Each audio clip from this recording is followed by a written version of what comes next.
Assim diz a palavra do Senhor. Filhinhos, já é a última hora. E como ouvistes que vem o anticristo, também agora muitos anticristos têm surgido, pelo que conhecemos que é a última hora. Eles saíram do nosso meio, entretanto, não eram dos nossos. Porque se tivessem sido dos nossos, teriam permanecido conosco. Todavia, eles se foram para que ficasse manifesto que nenhum deles é dos nossos.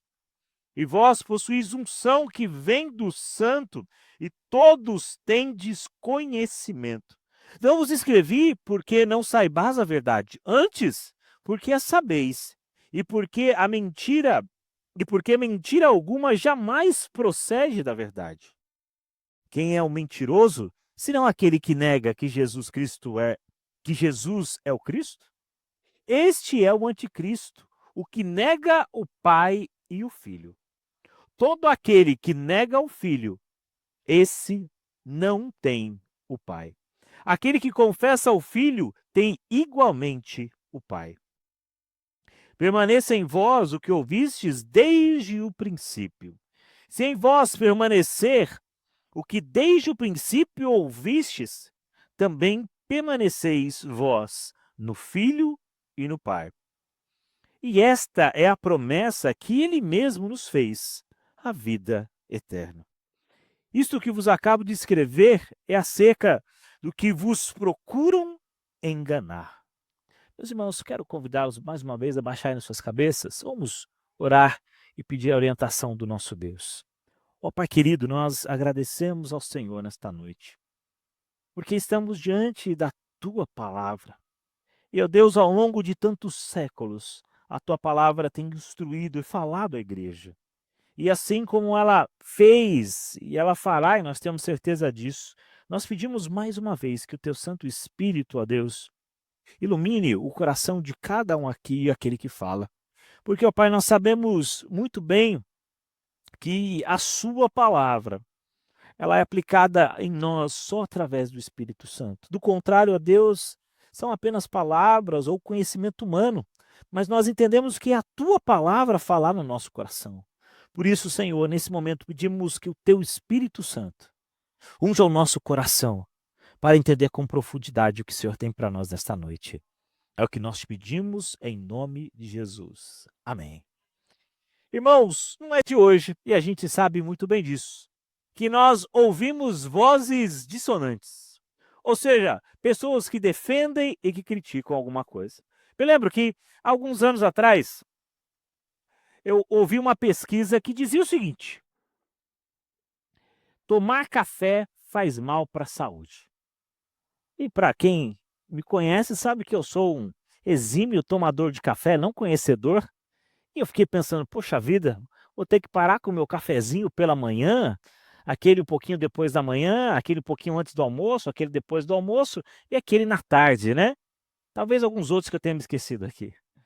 E fiquei pensando nisso e de repente, para minha surpresa, alguns dias depois, eu encontrei uma outra reportagem.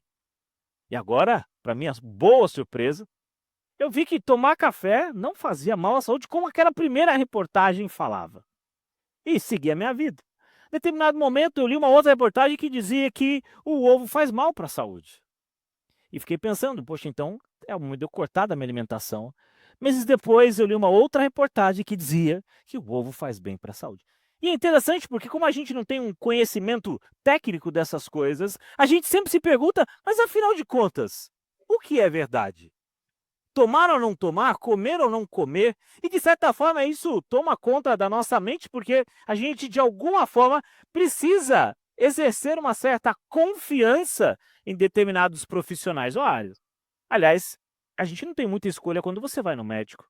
Você não pode se certificar se de fato tudo que ele falou está certo, até porque você não tem o conhecimento para chegar lá. Essa confiança é preciso. Mas essas vozes dissonantes às vezes nos alertam, mas e agora? O que eu faço? Irmãos, é claro que eu falei aqui em um certo tom de brincadeira sobre as comidas, afinal de contas a gente sabe um pouquinho disso. Mas isso acontece também em áreas muito mais sérias, como por exemplo a palavra de Deus. Se você hoje for pela internet Você vai ver pessoas que defendem determinados pontos de vista e pessoas que atacam determinados pontos de vista. E se você quiser, você pode, digamos, colocar tudo e caber tudo na Bíblia ao mesmo tempo que nada pode caber na Bíblia. Mas a pergunta que nós devemos fazer, e a pergunta que, como crentes, deve sempre estar no nosso coração é: qual é a verdade que nós devemos ter e entender para poder seguir nesse tempo? Irmãos, quando eu falo disso, eu não falo de algo que é próprio ou somente dos nossos dias. Porque desde o início da era cristã, sempre houveram as chamadas heresias. E João, que é o chamado apóstolo do amor, agora nos alerta sobre esse perigo que também naquela época era eminente. Uma certa sombra pairava sobre a igreja primitiva e que também, de alguma forma, paira sobre nós. O que ele chama aqui de engano. E essas pessoas que promovem coisas como essa, ele os chama aqui de anticristos. E a palavra anticristo, a gente sabe disso, tem a ver com aquele que está contra, aquele que se opõe ao próprio Cristo. Essa ideia do anticristo. Ou seja, é aquele que fala, digamos, o contrário do que a palavra de Deus nos diz. Por isso, João, que a essa altura, possivelmente quando ele escreve essa carta, já era um ancião, alguém já com seus cabelos brancos, com a idade avançada, já experiente na fé, mas assim, com um coração cheio de amor. Escreve, meus irmãos, que essa mensagem ela é importante. E mais do que isso, essa mensagem ela é urgente. Ela é para aquele tempo, ela é para esse tempo, e ela foi para a igreja durante todo o tempo, e eu me atrevo a dizer que ela será para a igreja até o fim dos tempos. Ele está preocupado, meus irmãos, com a comunidade de crentes, com que ele se dirige. Não é à toa que ele faz isso com carinho, com amor, com aquele pastor que quer o bem da sua ovelha, como aquele pai que quer o bem dos seus filhos. E é por isso que, nesse texto, mais uma vez, ele traz a expressão filhinhos. Ele fala de amados e ele os chama de irmãos. Portanto, o propósito da sua escrita, meus irmãos, não é apenas fazer algo teológico, ou uma suma que ficasse nas nossas Bíblias, mas a preocupação dele é profundamente com o cuidado pastoral da igreja, com o cuidado pastoral da vida dos crentes. E ele escreve, meus irmãos, então, com essa ideia, alertá-los sobre como nós devemos entender esse tempo. Não só o tempo em que ele vivia, mas também agora. E nesse texto que nós lemos, do verso 18 até o verso 26, o apóstolo João aborda uma situação que é urgente para nós: a entrada de falsos mestres na igreja do Senhor. E interessante porque ele faz esse alerta dizendo: pessoal, já é o último tempo, já é a última hora. É preciso que a gente esteja alerta para isso. Portanto, irmãos, o tema da minha mensagem desta noite é a verdade em tempos de engano. Da verdade em tempos de engano. E eu pretendo aqui responder a 3 perguntas: quem, o que e como. A primeira é: quem é que programa, ou quem é que proclama, melhor dizendo, a mentira? Essa é a primeira realidade aqui. E ele vai dizer que surgem no meio da igreja enganadores. João, meus irmãos, inicia essa sessão e ele está um tanto quanto, digamos, aflito. E no bom sentido da palavra, quando eu digo aflito, ele está querendo que os irmãos entendam que já é a última hora. E eu preciso me deter um pouco aqui nesse termo para que a gente possa entender. O João não quer dizer que é a última hora no sentido milimétrico, não são os últimos 60 minutos, não é isso que ele está querendo dizer. Mas ele está dizendo que, acompanhando a história da redenção, nós já chegamos no último capítulo. A história da redenção dizia lá em Gênesis 3,15 que viria o descendente, aquele que esmagaria a cabeça da serpente, que ele seria o descendente da mulher. E ao longo do tempo a gente foi acompanhando essa história. Ele viria da família de Abraão. Depois de Abraão surgem as 12 tribos, ele viria da tribo de Judá.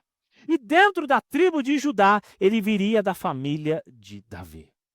Ele veio então, Jesus, raiz de Davi, filho de Davi, na sua descendência, viveu nesse tempo, morreu pelos nossos pecados, e agora, meus irmãos, nós vivemos então o que nós chamamos de última hora. Mas não confunda aqui com a ideia de que vai ser em breve, mas na expectativa de que nós estamos no último capítulo da redenção. Ou seja, nós vivemos a expectativa da vinda do Messias. Nós vivemos a expectativa agora desse tempo. E é por isso que ele diz: essa já é a última hora. E ele diz para nós uma informação importante. Essa expressão, meus irmãos, aponta para a seriedade dos tempos e a expectativa justamente da consumação dos séculos. Quando ele diz: ouvistes que vem o anticristo. Ele traz para nós uma informação aqui que nós dizemos em teologia que é uma informação escatológica. O que isso quer dizer? Uma informação dos últimos tempos. João nos diz que no último tempo, quando nós estivermos vivendo o fim, virá o chamado anticristo. E a Bíblia vai descrever ele de várias formas, como aquele que tem um bom discurso, como aquele que consegue falar para multidões, como aquele que tem uma boa lábia, como aquele que consegue unir determinadas coisas e que até em determinado momento pode realizar milagres, mas que é contrário a Cristo. Ele vai dizer: vai vir o anticristo.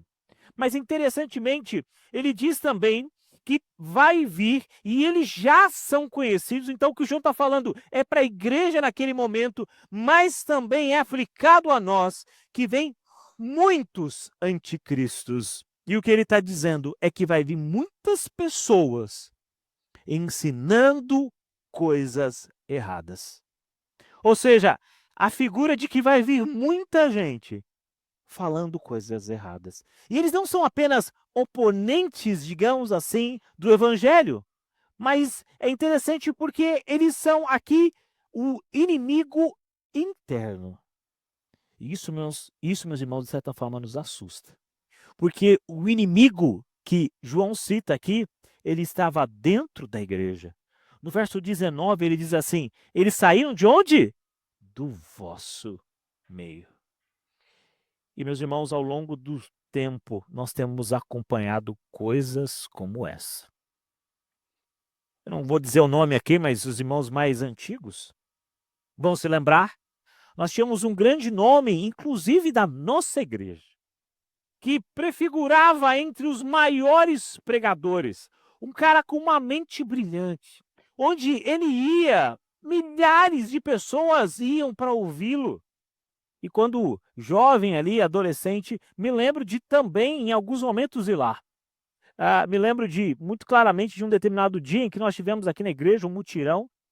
A ideia era a gente fazer o cimentado ali do estacionamento, e nós havíamos trabalhado todo aquele dia, era um sábado, e eu estava ali, ainda que jovem, mas já com aquela dor nas costas, enfim, trabalhamos.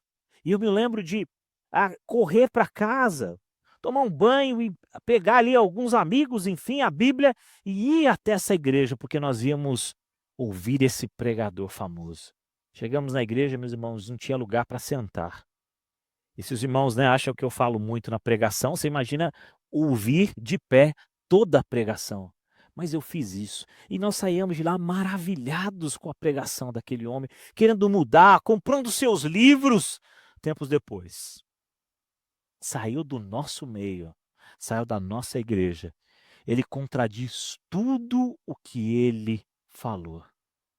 Não só biblicamente, mas a sua queda se dá de forma moral, com escândalos e afins. E hoje, às vezes em que eu o vejo, não escuto mais, mas as poucas frases em que eu pego em algum lugar, eu vejo o quanto ele está longe do evangelho. E por que isso assusta, irmãos? Porque João já nos dizia, e talvez faltou-me esse alerta naquele momento, quando diz que eles saíram do nosso meio. Era alguém que estava dentro da igreja. Mas notem que João diz, e a sua própria saída é uma prova inegável que eles não eram dos nossos. Eu não estou dizendo que todo mundo que saiu da nossa igreja não é, ou é o anticristo, mas o que eu estou dizendo aqui é que a ideia é que muitos dos nossos inimigos, e quando eu digo inimigos, é aqueles que falam contra a palavra de Deus, saíram do nosso meio. mas saíram, meus irmãos, para provar que eles não eram dos nossos. Porque se fossem verdadeiramente parte do corpo de Cristo, teriam permanecido nas palavras do próprio apóstolo João. E sua, meus irmãos, disserção se deu justamente pela sua verdadeira natureza. A Bíblia diz que eles eram inimigos da verdade. Na Epístola de João, são cristãos aqui, meus irmãos, que eu poderia dizer, talvez usando um termo mais nosso, eram cristãos professos. Sabe o que isso quer dizer? Eram pessoas que foram batizadas, que caminharam, possivelmente tiveram ali o discipulado, pode ser até inclusive com o próprio apóstolo João, mas ainda sim eram, na verdade, enganadores. Irmãos, esse é um cuidado que nós devemos ter na escolha dos líderes da igreja, na escolha daqueles que falam, porque é importante que ele prove sempre o seu caráter. Mas eu queria dizer para os irmãos que nós não estamos ilesos de passar por isso. Assim como passamos algum tempo, nós vemos outros líderes se levantando. Num primeiro momento, com mensagens muito bíblicas, com livros, pregações, escritos que nos ajudam a crescer na fé. Mas pode acontecer que em determinado momento eles também caiam, mas para provar que eles não eram dos nossos. E meus irmãos, João aqui, ele não tem paciência, na melhor das ideias, ele não tem assim muito tratamento, porque ele não vê essas pessoas como alguém que caiu da fé. E me permitam aqui fazer esse parêntese. Esse parêntese não é alguém, meus irmãos, que de repente teve um problema espiritual e nós estamos sujeitos a isso. A passar talvez por uma disciplina eclesiástica, a talvez nos arrependermos de um determinado pecado, a reconhecermos que nós falhamos com o nosso irmão em algum momento. Notem, não é disso que eu estou falando, porque quando isso acontece e nós somos de Cristo, nós nos arrependemos. Nós confessamos o nosso pecado, nós encontramos aqui, meus irmãos, o regresso, o caminho de volta. Nós confessamos, deixamos e seguimos com o Senhor. E todos nós podemos passar por isso. Mas notem, meus queridos, não é disso que João está falando. Não é de alguém que errou e agora está arrependido pelo seu pecado. Mas o que João trata aqui é de pessoas que são enganadores. Isso é tão interessante porque o próprio verbo lá, enganar, que João usa lá no verso 26, significa alguém que está ou se afastou intencionalmente da verdade. Ou seja, não é um erro, não é uma falha, não é um pequeno equívoco que se resolve, não é um pecado que se confessa, mas é alguém que intencionalmente, ou seja, de forma deliberada, ele quer enganar a igreja. Não se trata de um mal-entendido. Quem sabe é uma questão teológica. Não é disso que João está falando. É de uma ação deliberada, que visa, meus irmãos, tirar os irmãos da igreja, que visa desviar os fiéis e que visa acabar com a unidade de Cristo. João, meus irmãos, está preocupado com esse impacto potencial desse ensino destrutivo que esses homens estavam trazendo. Não é à toa que João propõe aqui, durante toda a sua carta, os testes para saber se de fato nós somos de Cristo. O teste moral, se nós sabemos o que é certo e errado. O teste do amor, para saber se nós estamos amando uns aos outros. Mas também o teste da verdadeira espiritualidade, se nós de fato entendemos a verdade. E essa, meus irmãos, essa realidade de engano vem surgindo dentro da igreja. E vai caminhando aos poucos, e vai minando as bases da igreja. E é por isso que quando nós pregamos, nós temos a preocupação, meus queridos, de trazer o que a palavra de Deus nos diz. O homem sempre quer algo moderno, quer algo novo, quer algo, digamos, inovador. E quando a gente às vezes olha para isso dentro da igreja, nós vemos pessoas preocupadas em fazer uma nova teologia. Ou fazer algo novo, quem sabe, talvez aplicar a questão de marketing dentro da igreja. Quem sabe, em vez de falar em pastor, a gente fala em treinador, ou como costumeiramente é dito por aí, um coach. E a famosa teologia coach, se é que a gente pode chamar de teologia, ela vai minando a igreja de Cristo Jesus. Notem, meus irmãos, não é algo que chega já devastando, mas é algo que vai sendo semeado. Porque quando se coloca um pouquinho, parece que não se percebe sobre isso, mas como aquele fermento que leveda toda a massa, ele vai ganhando forma, vai ganhando forma, vai ganhando forma. E aí, quando nós percebemos, a mentira já está impregnada na igreja. E é por isso que João está preocupado com isso. Está preocupado com pessoas que acham que conhecem o Evangelho. Pessoas que estão deliberadamente. Não é um erro, não é um engano, não é equívoco, não é talvez uma interpretação, porque todos nós estamos aí, claro, podendo rever algumas interpretações da Bíblia, não tem um problema quanto a isso, mas aqui, meus irmãos, é um ensino errado, é o afastar-se da palavra de Deus. E a admoestação de João, então, nos coloca diante dessa clara escolha entre o Cristo verdadeiro e qualquer outra falsificação. Entre aquilo que é verdadeiro e aquilo que é falso. Entre Cristo e o que João chama aqui de o anticristo. Precisamos, meus irmãos, estar alerta ao que a Bíblia às vezes nos chama de lobos vorazes. Eles se disfarçam de ovelhas, mas são lobos. E esse ensino, meus irmãos, vem justamente daquela raiz que o próprio Jesus Cristo ensinou para os seus apóstolos, quando ele diz que no meio do trigo seria semeado o joio. Embora hoje a nossa agricultura possua técnicas modernas para poder, digamos, diferenciar um do outro, naquele momento não era possível. Somente quando se dava a colheita. Então, João, preocupado com isso, diz: cuidado, meus irmãos. Mas eu disse, irmãos, que eu ia responder 3 perguntas. Primeiro, quem eram essas pessoas? Ele fala, eram pessoas da própria igreja. Mas agora, a segunda pergunta que eu quero responder: e sobre o que essas pessoas estavam falando?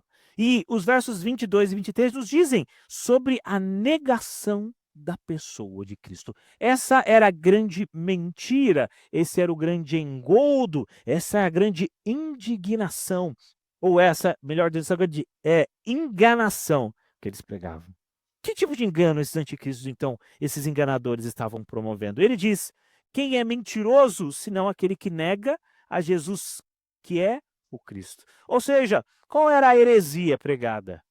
Era dizer que Jesus não era o Cristo.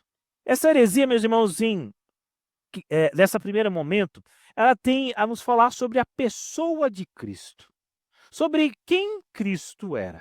Envolvia a negação de que Cristo veio em carne. Ou seja, eles entendiam ou eles pregavam que Jesus não veio em carne. Que tudo o que os apóstolos, de certa forma, viram, até tocaram, era talvez ali uma espécie de ilusão, que ele não veio em carne. E isso, meus irmãos, tem muito a ver com uma doutrina, ou digamos, uma ideia que foi ganhando corpo ao longo e que se inicia principalmente aqui no primeiro século, mas que ela vai ganhar mais forma ali nos anos seguintes, que eles chamam aqui de gnosticismo, e que aqui, de certa forma, a gente pode falar de um proto-gnosticismo, de um início.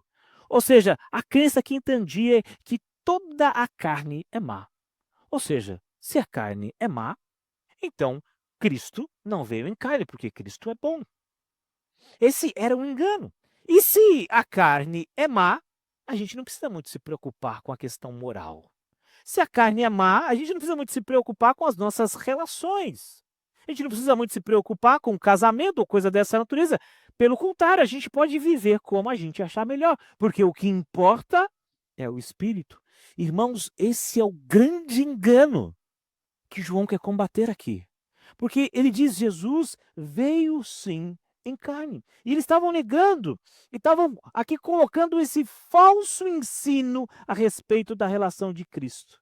Ou seja, o Cristo é Jesus. E ele veio a esse mundo em carne.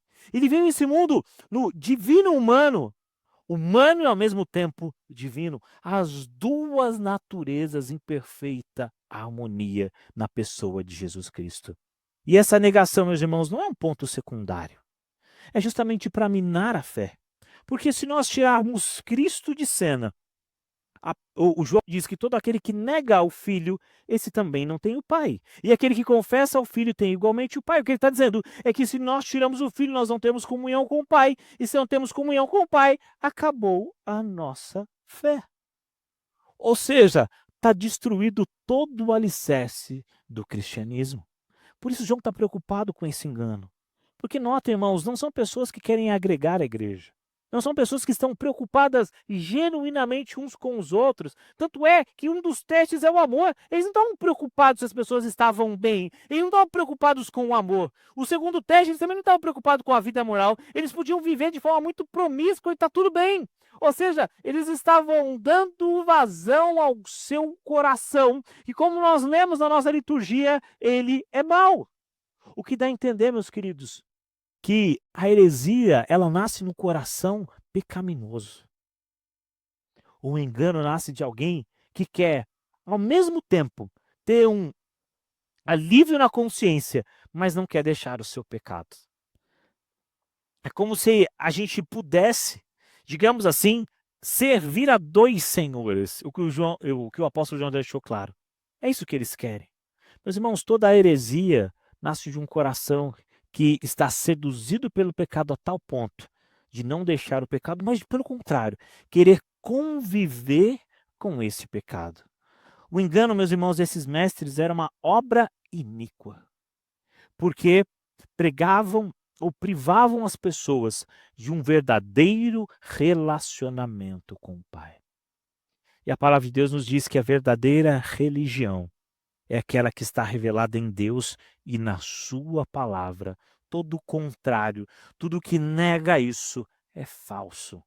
Tudo o que vem depois disso é engano. Tudo o que fala contra a palavra de Deus é fake news, é mentira. Portanto, meus irmãos, há uma revelação verdadeira de Deus e dos anticristos aqui. E o perigo, meus irmãos, é que muitas vezes a gente acha que não tem problema determinadas coisas, ou determinadas frases, ou determinadas pessoas falarem um pouquinho diferente. Mas notem que aqui eles estavam semeando o engano. E, meus irmãos, toda vez que a igreja do Senhor Jesus se abraça ou quer conviver com este tempo, ela fica viúva no tempo seguinte. Toda vez que nós queremos, digamos, nos moldar, trazer coisas que não falam do evangelho para cá, nós estamos querendo trazer um pouquinho do mundo para cá. E esse engano vai nos levando para cada vez mais longe e mais longe do Senhor. Eu entendo, meus irmãos, que quando nós falamos que nós queremos uma igreja relevante, não é a ideia de que nós vamos abrir tudo ou que agora a gente não vai se preocupar com a verdade. Pelo contrário, nós queremos uma igreja que se preocupe com a verdade e que por isso, então, ela é relevante para esse tempo, porque ela prega a palavra do Senhor. Talvez o modo como nós vamos falar da palavra do Senhor mude ao longo do tempo, mas vai ser sempre a palavra do Senhor, sempre a verdade revelada por Deus. É por isso, irmãos, que eu disse, queria responder aqui 3 perguntas. A primeira era quem? E a gente viu, aqueles que saíram da igreja. A segunda, o que eles falavam? E nós falamos, negando a pessoa de Cristo. E a terceira é como? Como eu e você devemos nos blindar para que determinadas coisas que aconteceram lá não aconteçam conosco hoje. O apóstolo João, então, nos responde nos versos 20, 21, 24 e 25, que a defesa indispensável, sabe qual que é? Permanecer na verdade original e na unção divina. Ou seja, diante da ameaça do engano, como eu e você devemos nos proteger? Diante de tantas vozes dissonantes que falam para você fazer, outras não, que falam que você pode isso, mas não pode aquilo, João aponta, meus irmãos, 2 argumentos que estão aqui ligados e que são necessários para nós como igreja do Senhor. E esses 2 argumentos aqui, meus irmãos, são basicamente o primeiro, a unção divina. Acompanha comigo aí o que ele diz no verso 20. E vós possuís unção que vem do santo e tendes o conhecimento. Essa unção, meus irmãos, refere-se aqui ao trabalho inicial e contínuo do Espírito Santo. Quando nós chegamos ao Evangelho, nós entendemos pela palavra do Senhor que nós somos chamados por quem? Pelo Espírito Santo. É o que nós chamamos de uma vocação eficaz. E lembra, vocação significa o quê? Chamado. E eficaz por quê? Porque ele não falha. É um chamado que não falha. A vocação eficaz. O Espírito Santo fala ao pecador. E naquele momento, então, o pecador tem os seus olhos abertos para a palavra de Deus. E o Espírito Santo, meus irmãos, não só trabalha durante ou na nossa conversão, mas ele trabalha durante toda a nossa vida. A ideia, meus irmãos, é que unção lembra as palavras de Jesus sobre o Espírito Santo, que é o Espírito Santo seria aquele que nos ensinaria, que nos ajudaria a guardar na memória as palavras do Senhor. Sabe quando às vezes a gente começa a conversar com alguém e de repente você começa a lembrar de versículos e de coisas importantes para falar, sem dúvida é o Espírito Santo trabalhando no seu coração. Assim como também, quando tentados, o Espírito Santo é que nos alerta, é que nos deixa pronto. Às vezes pode ser que você não escute o Espírito Santo em alguns momentos da vida, mas o Espírito Santo está falando ao seu coração sempre, porque ele te ajuda a lembrar da palavra de Deus. O Espírito Santo, meus irmãos, ele age na vida do crente em todos os momentos e não apenas na conversão. A unção divina, então, é essa rede que eu chamo aqui de uma rede de segurança espiritual. Ou seja, é como nós entendemos que o cristão e a palavra do Senhor trabalham no nosso coração. Mas nota, irmãos, ao falar de unção, talvez você fique um tanto quanto surpreso, afinal de contas, a gente está numa igreja presbiteriana, né? Unção não parece ser alguma coisa que a gente use muito, porque você sempre lembra da ideia de ungir alguém, ou daquelas cenas de que alguém joga lá 1 litro de óleo, azeite, enfim, na cabeça de alguém, mas unção aqui significa o agir, o mover do Espírito Santo. Mas, meus irmãos, eu quero lembrá-los que aqui tem 2 coisas, eu disse no início, que se intercalam e que estão juntas. O Espírito Santo, ele jamais nos leva contra a palavra de Deus. Por isso que há aqui 2 questões importantes. A ação do Espírito Santo, mas também o quê? O ensino da palavra de Deus. Olha ali os que os versos 21 e 24 nos dizem. Segundo a tradição apostólica, João escreve, meus irmãos, não porque seus leitores não sabiam a verdade, mas ele escreve porque eles sabem. Olha o que o verso 21 nos diz. Não vos escrevi porque não sabeis a verdade. Pelo contrário. Antes, porque sabeis. E no verso 24 ele nos diz que permanece em vós o que ouvistes desde o princípio. Essa é a verdade, que desde o princípio é falada. Meus irmãos, o que João nos alerta é que a verdade e o mover do Espírito Santo, eles estão juntos. O Espírito Santo não traz confusão para a igreja. Pelo contrário, o que ele traz a palavra do Senhor aplicada ao nosso coração. Porque ele diz que nenhuma mentira procede da verdade. Pelo contrário. Eu sei que é lógico pensar assim, mas João quer deixar isso muito claro. Eu sei que às vezes parece assim redundante, que ele vai assim, mas pastor, tá lá. É claro que a verdade, não, é claro que a mentira não procede da verdade, a gente sabe disso. Mas é preciso que João fale isso, que ele deixe claro, que ele fale para nós que de fato a grama é verde. A verdade, meus irmãos, é uma presença que permanece e que transforma a nossa vida. Ela é relacional, porque nós nos relacionamos com a verdade. E ela é dinâmica, porque nós crescemos com ela. Nós nos relacionamos com a verdade e crescemos através dela. Por isso que quanto mais nós vemos a Bíblia, meus irmãos, mais o Espírito Santo trabalha no nosso coração. Porque como é que você vai se lembrar daquilo que você não conhece? Talvez você fale assim, pastor, mas eu não consigo lembrar dos textos. Eu me pergunto, você tem lido a palavra? Porque à medida em que você lê, o Espírito Santo aplica ao seu coração. Essa dinâmica relacional, ela está conosco. A minha relação com a verdade. E esta, meus irmãos, é a mensagem do Evangelho. A proclamação de que Jesus pregou o Evangelho desde os primeiros momentos. Por isso que quando João começa essa carta, lá no verso 3 do primeiro capítulo, ele diz o seguinte, o que temos visto e ouvidos e vos anunciamos a vós outros, para que vós igualmente mantenhais comunhão. Ora, a nossa comunhão é com o Pai e com seu Filho, Jesus Cristo. A exortação, meus irmãos, João, é muito direta, é muito clara e é para nós, Igreja do Senhor, hoje. A exortação, no verso 24, é essa: permaneçam em vós o que ouvistes. Quando? Desde o princípio. Irmãos, eu não tenho dúvida que à medida em que o tempo vai passando, várias pessoas com suas inteligências, com as suas táticas, podem trazer para nós ideias mirabolantes. E interessante que muitas dessas ideias podem em algum momento encher os nossos olhos. Mas o que permanece, meus queridos, diz a palavra do Senhor, é o que nós aprendemos desde o princípio. Permitir que essa mensagem permaneça, meus irmãos, requer uma mente aplicada à Escritura. Embora aqui eu falei disso, a unção do Espírito Santo seja real e nos dá conhecimento íntimo de Deus, isso é importante, ela precisa estar formatada, guiada pelo entendimento da sã doutrina. Portanto, não fale que presbiteriano é frio, não. Nós entendemos o mover do Espírito, mas entendemos que esse mover acontece junto com a verdade, junto com a palavra de Deus.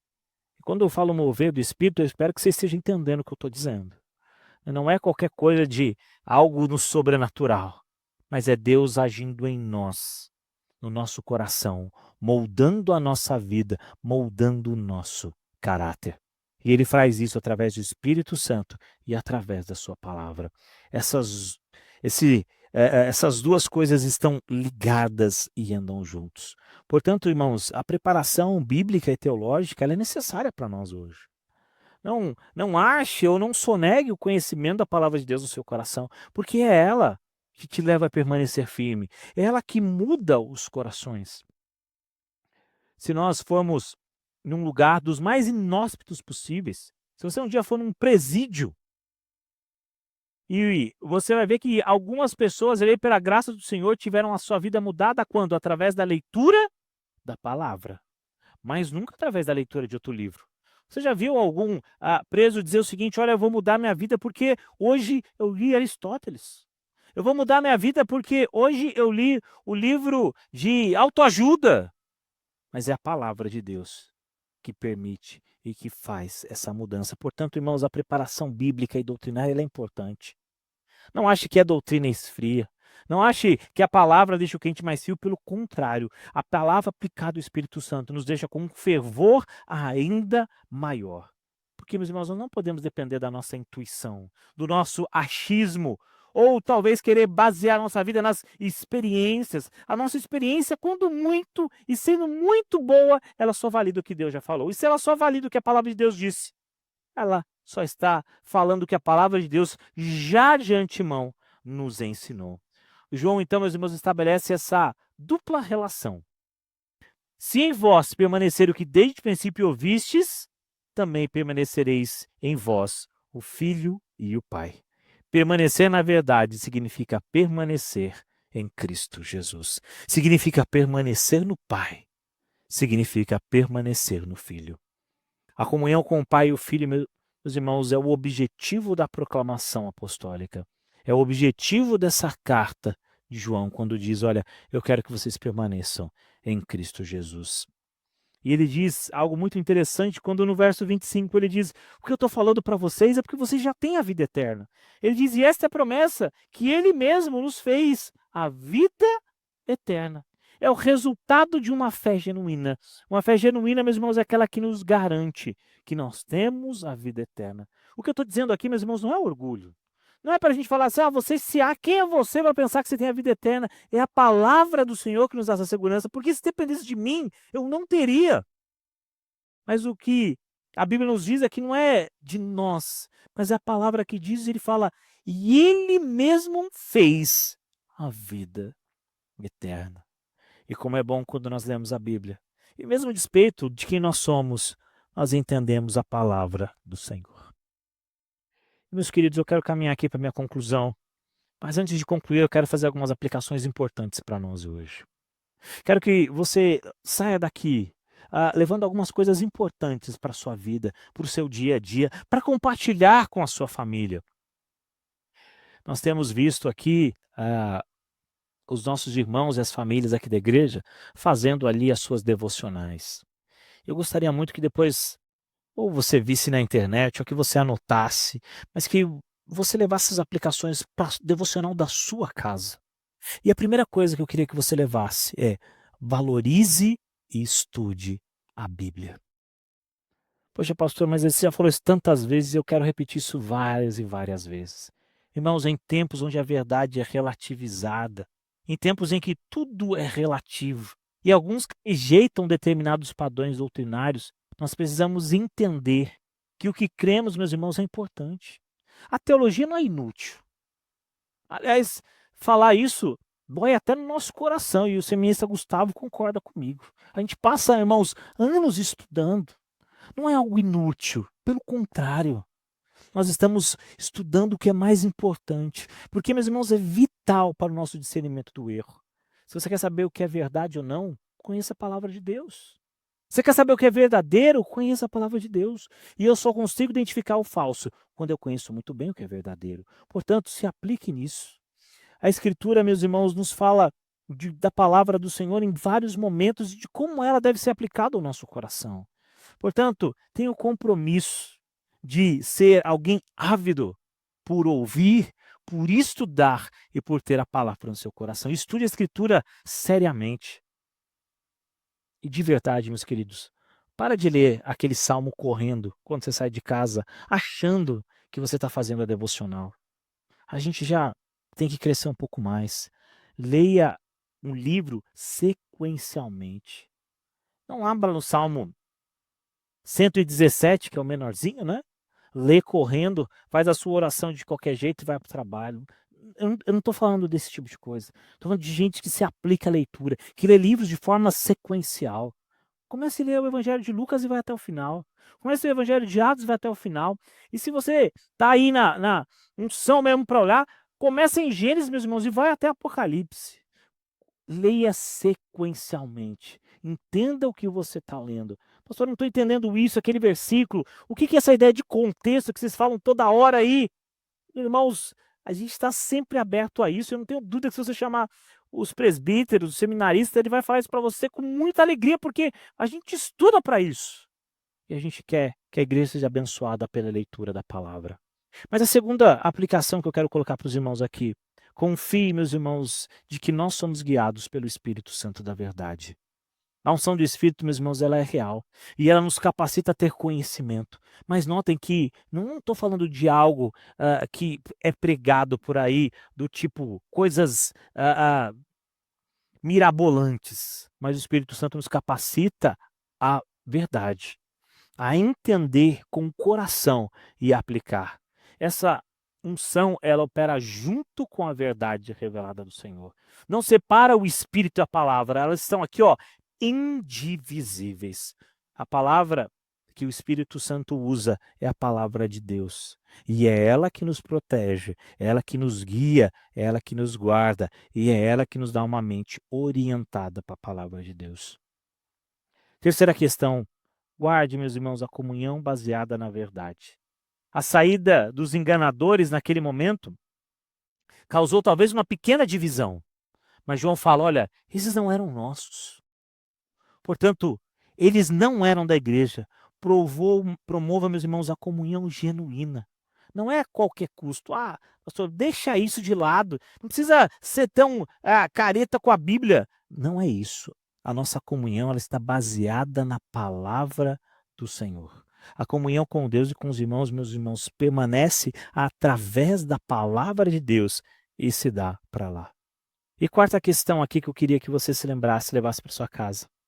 Reafirme constantemente a identidade de Jesus Cristo.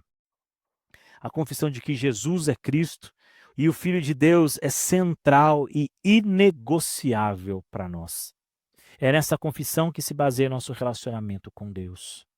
Cristo nos possibilitou nos relacionarmos com o Senhor. Jesus é o Cristo. Jesus é o Messias. É aquele que tira o pecado do mundo. Como disse João, é o Cordeiro de Deus que tira o pecado do mundo. Em suma, meus irmãos, eu concluo dizendo que a mensagem de João nessa passagem ela é tão relevante para nós hoje como ela foi relevante para aqueles irmãos no passado. Nós vivemos em tempos de engano, em que todo mundo quer ter a sua opinião sobre tudo, mesmo sem saber nada. Portanto, irmãos, nós nos alicerçamos quando a palavra de Deus se encontra no nosso coração. O cerne desse engano frequentemente reside na negação e na distorção da pessoa de Cristo. Mas Deus, em sua bondade, meus irmãos, nos dá pastores e homens como João, que escreveram com amor à igreja, não com o intuito de querer falar mal de certas pessoas, mas com o intuito de querer que a igreja do Senhor permaneça nos seus caminhos. Porque, meus irmãos, a verdade não procede de mentira. A verdade da palavra do Senhor, ela é absoluta. E essa permanência na verdade nos assegura a promessa preciosa da vida eterna. Queridos, que o Espírito Santo nos capacite a discernir entre o que é certo e o que é errado, a tirar o engano, e que o amor pela verdade possa permanecer firme em nosso coração, não só hoje, mas durante toda a nossa caminhada, para a glória de nosso Deus e Pai e para o nosso Senhor Jesus Cristo. A Ele sim, a glória hoje e eternamente. Amém.